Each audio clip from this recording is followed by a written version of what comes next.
Las señales del mercado, los personajes claves del mundo empresarial y todo lo que quieres saber en el ámbito de los negocios. En la 100.1, esto es DF en Infinita. 7:42, estamos de vuelta. Vamos a conversar hoy con Juan Pablo Silva, nuestro compañero de Más que un Pitch, amigo personal de este conductor. JP, ¿cómo te va? ¿Cómo estás, Juan Manuel Astorga? Excelente, ¿pues tú? Qué bueno, todo bien por acá, no me quejo. Oye, nosotros con Juan Pablo ambos compartimos el mismo gadget del que vamos a hablar ahora. Efectivamente. Es un gadget, de hecho, que tú me recomendaste a mí hace un par de años, que yo empecé a usar, que tú estás usando y que ha levantado una controversia y que bien merece ser explicada para entender, digamos, hacia dónde va el mundo. Por favor. Tal cual. Bueno, lo que estamos hablando es del GUP. Ya les voy a contar más detalle. Pero primero, pónganse en esta escena. Carlos Alcaraz, número 1 del mundo, está a punto de empezar su partido de cuartos de final en el Australian Open. Un árbitro lo llama, le pide que se acerque, así como el profesor te pedía que te acerques, con cara de que te va a retar. Y le ordena que se quite algo que tiene escondido bajo la muñeca. Y este gallo, el número 1 del mundo, no tiene un amuleto de la suerte, no tiene una joya ni siquiera. Es un dispositivo de 33 gramos que monitorea su corazón y que, después de esta escena, desató un escándalo mundial. Y bueno, esta es la historia de Goop. Es una pulsera sin pantalla, Goop. Aquí la pueden ver, esto es Goop. Ahí los que no están viendo en el streaming, pero es básicamente como una correa de reloj. Es una correa de reloj, efectivamente, que tiene un dispositivo de 33 gramos, efectivamente bien pequeño, que no te dice la hora, no te muestra notificaciones, no tiene botones ni siquiera. Básicamente es un sensor que tú usas 24 horas al día, los 7 días de la semana, y que mide todo lo que está pasando en tu cuerpo. O sea, de hecho, la recomendación es que no te lo tienes que sacar para dormir, no te lo tienes que sacar para ducharte, no te lo tienes que sacar para absolutamente nada, para que tenga control 24/7 de todo lo que te está pasando. ¿Qué mide exactamente? Tu frecuencia cardíaca segundo a segundo, la variabilidad del ritmo cardíaco, que es un indicador clave para ver el estrés y la recuperación, tu tasa respiratoria, la temperatura de la piel, los niveles de oxígeno de la sangre y algo que es fundamental, que es la calidad real de tu sueño dividido en 4 etapas. Bueno, con esos datos, Goop te da cada mañana 2 números. Un puntaje de recuperación del 0 al 100%, que en el fondo demuestra qué tan listo está tu cuerpo para entrenar, y un nivel de esfuerzo recomendado para tu día. En el fondo es como tener a un coach deportivo en la muñeca, pero sin que te hable, solamente son datos. Bueno, vamos ahora al origen de esto. La historia de Goop empieza en Harvard en 2012. Will Ahmed era capitán del equipo de squash, pero tenía un gran problema. Se sobreentrenaba. Llegaba a estar en su mejor forma física y de repente colapsaba. Su cuerpo se venía abajo y él no entendía por qué. Así que hizo lo que cualquier estudiante obsesionado haría, probablemente cualquier obsesionado de Harvard haría. Leyó más de 500 papers médicos sobre fisiología del rendimiento y escribió su propio paper sobre cómo medir el cuerpo humano de forma continua. Ese paper luego se convirtió en el plan de negocios de Goop. Ahmed fundó la empresa a los 22 años junto a 2 compañeros en Harvard, John Capodilupo y Aurelian Nicolae. Los 3 incubaron el proyecto en el Harvard Innovation Lab. Y el nombre, que es tan curioso, que al mismo tiempo es tan fácil, tan llamativo, Goop, era el grito de ánimo que hacía Ahmed antes de sus partidos de squash. Bueno, y aquí es donde la historia se pone interesante para los que les gusta el mundo de los negocios. Goop tiene un plan, un modelo de negocio que es bastante distinto, por ejemplo, al Garmin o al Apple Watch. No te venden un dispositivo, ellos te venden una suscripción mensual que está entre los 200 y los 360 dólares al año. Entonces tú puedes pagar todos los meses o puedes pagar una sola vez por todo el año y te mandan la pulsera gratis. En el fondo ellos te dicen, mira, yo no te voy a cobrar por esta pulsera. Es un modelo que es completamente distinto a muchos de los otros, ¿cómo se llama? Esto se llama wearables en el mundo. Claro, los wearables. Tal cual. Que en el fondo es lo mismo que un reloj, etc. En total, la empresa ha levantado 450 millones de dólares en financiamiento privado. En 2021, SoftBank, el gigante japonés, lideró una serie F de 200 millones de dólares que valoró a Goop en 3.600 millones de dólares. La empresa de wearable independiente más valiosa del mundo, aunque ahora Oura, que hace lo mismo pero con un anillo, está compitiéndole fuerte. Y reportes, esto no es oficial, pero estuve viendo ciertos reportes en la prensa que dicen que los ingresos anuales ya superan los 260 millones de dólares con usuarios en 56 países. ¿Quiénes lo usan? No solamente Juan Manuel Astorga lo usa. La lista de usuarios de el Goop parece un hall de la fama del deporte mundial. Lo usan LeBron James y Michael Phelps, que fueron de los primeros 100 usuarios. Cristiano Ronaldo, que no solamente lo usa, sino que además es uno de los inversionistas y es un embajador global. Como dato curioso, una de las métricas más entretenidas que te da Goop es cuál es tu edad fisiológica, cuál es tu edad según el comportamiento de tu cuerpo, tu corazón, tu cansancio, etc. Bueno, Cristiano Ronaldo, según Goop, tiene 28,7 años, o sea, 11,3 años menos que su realidad. Yo, la verdad, no estoy tanto más abajo que mi edad biológica. Yo estoy un poquito más de un año menos. Mire, a mí me parecía que estaba como 8 años menos, un poquito más incluso. ¿Estás bien, entonces? Pero, o sea, sí, puede ser, o puede ser una mula para que uno siga pagando. Bueno, tal cual. También la tiene de $360 al año. Tiene mucho de gaming, de como, yo voy a hacer deporte para que baje mi edad. En el fondo también esto es una cuestión de vanidad. Sí, pues, obvio. Tiene también mucho de... A ver, yo creo que ¿para qué me ha servido a mí? Ya sigo con esta historia. Más que para decir, oye, ya, mira, me desperté, tengo un 70% de energía hoy, entonces voy a tomar en reuniones importantes, como en teoría funciona. O sea, yo le he escuchado, esto está muy de moda en Silicon Valley y en grandes CEOs de empresas que dicen, no, yo hoy día estoy con 30% de energía, por ende voy a suspender todas mis reuniones de la tarde porque no estoy a mi 100. Y efectivamente te lee muy bien en eso, ¿ah? Te lee muy bien, claro. Yo no he caído en esa obsesión. A mí me provocó esa obsesión en algún momento. ¿Te provocó momento. esa obsesión? Ya. Sí, me decía... ¿Suspendía actividades? Algunas sí. Mira. Me decía cuáles eran mis horas más productivas de la semana. O sea, me hacía un registro y me mostraba que tenía un patrón en que... Porque como uno tiene más o menos la misma agenda, ¿no? ¿Qué horas de la semana, de qué días de la semana yo era más productivo? Mira. Tenía mayor energía para ser más productivo. Bueno, eso efectivamente cuando estás en la elite de cualquier industria puede ser muy útil porque estás compitiendo con gente extremadamente buena. Otro que lo usa, Rory McIlroy, que ganó de hecho el Abierto de Augusta con el Goop atado a su brazo. Patrick Mahomes, el quarterback de la NFL. Virat Kohli, que es la leyenda del cricket indio. Aryna Sabalenka, actual número 1 del tenis femenino, a la que también se lo hicieron sacar en Australian Open, y Carlos Alcaraz, el rey del tenis masculino.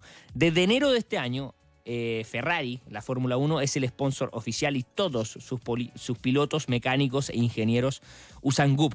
Un dato curioso, en 2020 el golfista Nick Watney detectó que tenía COVID antes de tener síntomas. ¿Y cómo? Porque Goop le mostró un pico anormal, un pique en el fondo anormal en su tasa respiratoria. Mira. Y bueno, dio positivo al día siguiente. Era la época en que se le hacía todas las semanas un test. Y el PGA Tour, después de esto, le dio a todos sus jugadores un Goop, precisamente para que pasen estas cosas. Bueno, y ahora vamos al escándalo que pasó la semana pasada. El Australian Open, que es uno de los 4 Grand Slams del tenis, prohibió a los jugadores usar wearables durante los partidos. Pero muchos no lo sabían porque la Federación Internacional de Tenis sí los había aprobado. Entonces había ahí una discoordinación. El resultado fue que en plena cancha, frente a millones de espectadores, el árbitro le pidió a Carlos Alcaraz que se quitara el dispositivo que tenía oculto bajo la muñequera. Lo mismo le pasó a Jannik Sinner y a Aryna Sabalenka. Los jugadores obedecieron claramente, pero el CEO de Goop, este estudiante de Harvard que hablamos hace un ratito, explotó en redes sociales y su frase más viral dentro de muchos otros tweets fue: los datos no son esteroides. Ahmed argumentó que el dispositivo sí estaba aprobado por la ITF y no da ninguna ventaja competitiva, simplemente te hace medir mejor tus datos de rendimiento. Y dice que es una locura privar a los atletas de sus propios datos de salud. Luego hizo algo que fue más disruptivo aún. Anunció que le mandaría a todos los tenistas del torneo la colección Goop Body, porque acá hay 2 opciones. Tú puedes tener la pulsera o hay también unos calzoncillos, por ejemplo, en que tiene un lugar especial donde tú te pones el chip. Lo mismo un sostén donde tú te pones el chip, entonces en el fondo te busca lugares donde te mide bien el corazón, y dijo va a hacer falta una inspección de cuerpo completo para sacar a Gup de la cancha. Después de esto hubo también generaron anuncios de marketing con el momento en que Carlos Alcaraz se lo saca en Australian Open. Entonces lo convirtieron, tal como lo hace Nike muy bien, convirtieron la escena en un espacio de publicidad. Hay una polémica también más allá de esto, que es que dice, oye, el Australian Open vende los datos de los partidos del movimiento a empresas de apuestas y de análisis deportivo. Los datos de movilidad, de velocidad, de posición de los jugadores. Y esos datos los genera el torneo y los comercializa. Entonces, ¿por qué no los propios jugadores van a poder tener sus datos biométricos durante los partidos? Eso es un debate que está recién empezando. Bueno, Gup, como te contaba Juanma, convirtió este escándalo en una campaña de marketing global. Los videos de Alcaraz se viralizaron. La marca terminó con más exposición que si hubiera pagado millones de dólares en publicidad. Y Will, este tipo que sobreentrenaba jugando squash en Harvard, hoy lidera esta empresa de 3.600 millones y su mensaje es bastante claro. Dice, tu cuerpo genera datos, esos datos son tuyos y nadie te los puede quitar. Yo estoy completamente de acuerdo con eso, que es básicamente la defensa de Carlos Alcaraz. Yo, además, creo que es una cuestión de salud. O sea, efectivamente tú puedes mirar, porque además hay que decir una cosa, como el Gup no tiene una pantalla, sí es una correa en el fondo, es una correa amarrada a la muñeca, así se ve. Una correa negra, ¿no? Que no se ve el lector, no se ve nada. El Gup te arroja los resultados conectados con tu smartphone. Y tú puedes mirar esos datos si es que tú estás jugando un Grand Slam o un partido, solo después de haber jugado el partido. Entonces tú miras cómo fue tu desempeño y además si tú tomas esos datos y miras el video, vas a poder entender un poco mejor dónde estuvo tu pic de rendimiento, etcétera, etcétera. Sirve mucho para conocer tu cuerpo, pero estoy pensando en una cuestión de salud. Cuando hemos visto que hay algunos futbolistas que caen desplomados, por ejemplo, y que les dio un infarto o que les dio una ACV, y uno dice, ¿pero por qué le pasó esto? ¿Quién tenía los antecedentes médicos? Resulta que el WUP te permitiría a ti mirar después de un partido, decir, yo como a partir del minuto 35, 36 me empecé a cansar, me pasó no sé qué, bueno, no digo que te vaya a morir. Tú miras y tú dices, esto me está pasando, estoy perdiendo energía, estoy perdiendo acá, tengo problemas de oxigenación. Todos esos datos me parece que son muy útiles para que un deportista no solo tenga un mejor rendimiento, sino que sepa también dónde está el riesgo de la disciplina que está practicando. Que te prohíban, que te inhabiliten, que te restrinjan el poder acceder a tus propios datos biométricos, me parece que no tiene ningún sentido. Tal cual. Diferente sería si tú estás mirando sistemáticamente minuto a minuto cómo te estás desempeñando, pero incluso así no veo cuál es el problema. O sea, no veo cuál es el problema que uno pueda monitorizar en tiempo real el desempeño que uno está teniendo. Porque, como dice Carlos Alcaraz, esto no es doping. O sea, no hay nada aquí que te haga pensar que tú tienes más posibilidades de ganarle al contrincante, salvo saber utilizar mejor tu energía para poder aprovecharlo. Entonces, eso es lo primero. Lo segundo, sin embargo, que creo que es interesante como tema, es cuando esto se convierte en una cuestión corporativa. Por ejemplo, ¿qué pasaría si en una empresa a todos los trabajadores yo les paso un GUP?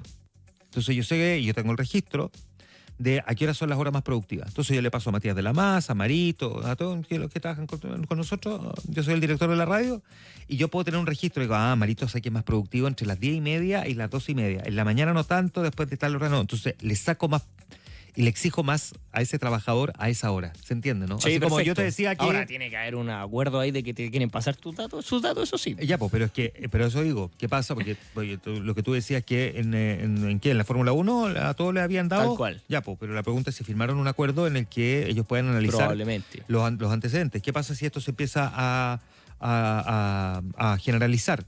Claro. Yo empiezo a ¿cómo decirlo? A tratar de optimizar el rendimiento de cada trabajador a partir de sus propios datos biométricos. Eso me parece delicado.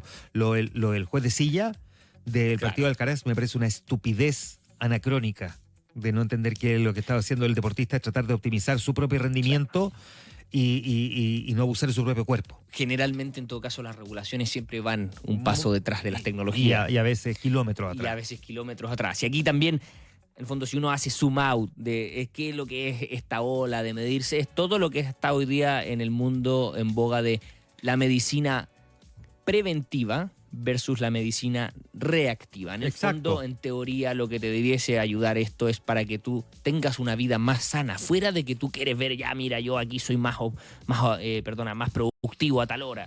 Mira, yo como tengo básicamente un robot que me está diciendo todos los días, oye, ojo, ayer caminaste X, ayer te sobreexigiste.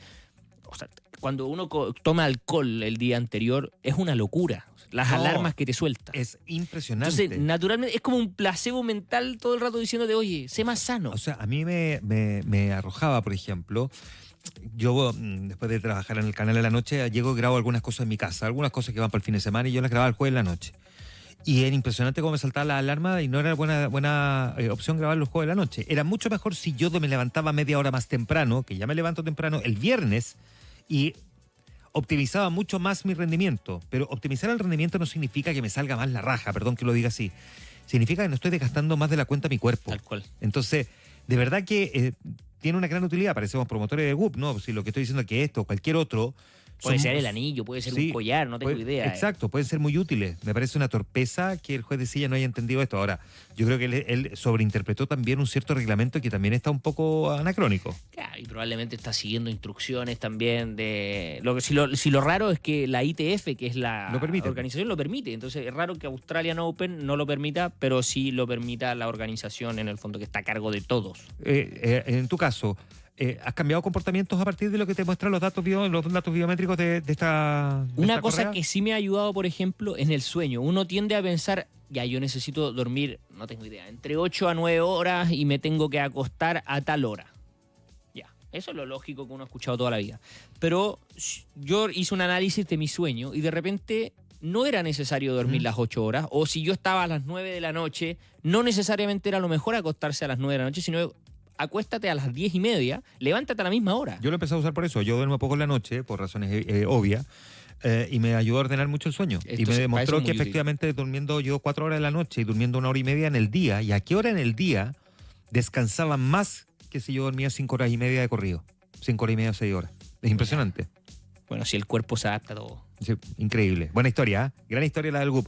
Está bueno para contar la historia del GUP entre las marcas y productos de las que hablamos en Más que un Pitch también. Efectivamente, buena idea. Para que lo notemos para la nueva temporada. Juan Pablo Silva, compañero de Más que un Pitch, programa que hacemos todas las tardes, de lunes a viernes a las 5, y parte del Diario Financiero, amigo de este conductor, socio. Hasta la próxima. Chao, Juanma, cuídate.